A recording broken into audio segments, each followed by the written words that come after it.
I've learned many things in life, especially the longer you live, the more you're able to glean from the opportunities and experiences that you have gone through. One of the things that really stands out in my mind is how powerful attitude plays in the overall well-being of a human being.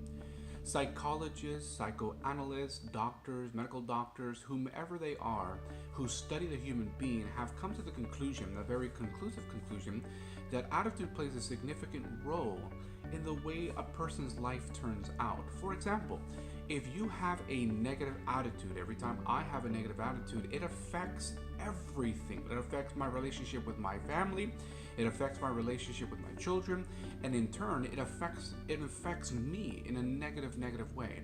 However, when I tend to have a positive attitude, it seems to change the atmosphere in which I am in. It changes the influence that I have on other people, and it certainly changes the impact that it has on my personal well-being. It is interesting that attitude plays such a significant role because I found something that was written in the 20th century by an author that penned these very words. He said the following: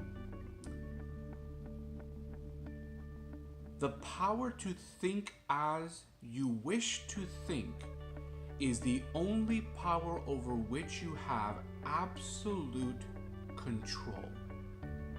Now, I think every human being loves that idea of control. I think many times that gets us into trouble.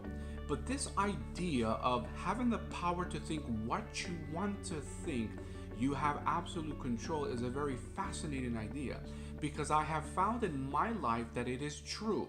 So when someone cuts me off on the road, I can choose by the power of thought to have a negative attitude toward that person, or I can choose to just let it go. When I go to work and someone just humiliates me or someone says something derogatory, I can choose to have a bad attitude or I can choose to have a good attitude.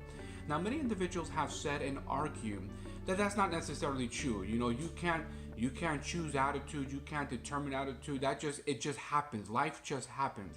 Now, that might be true to some extent, but you also do have the power to change your thoughts.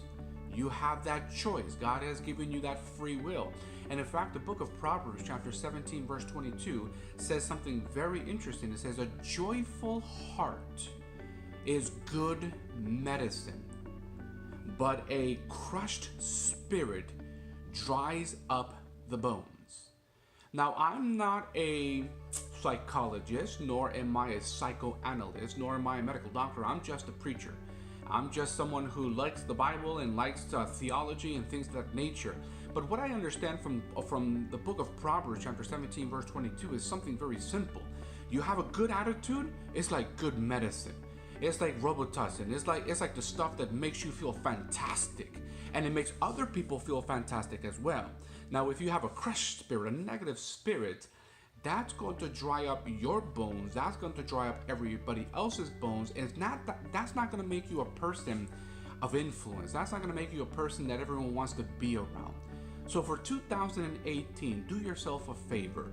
Change your attitude. So until the next time, this is Pastor Howard reminding you that thoughts do change lives.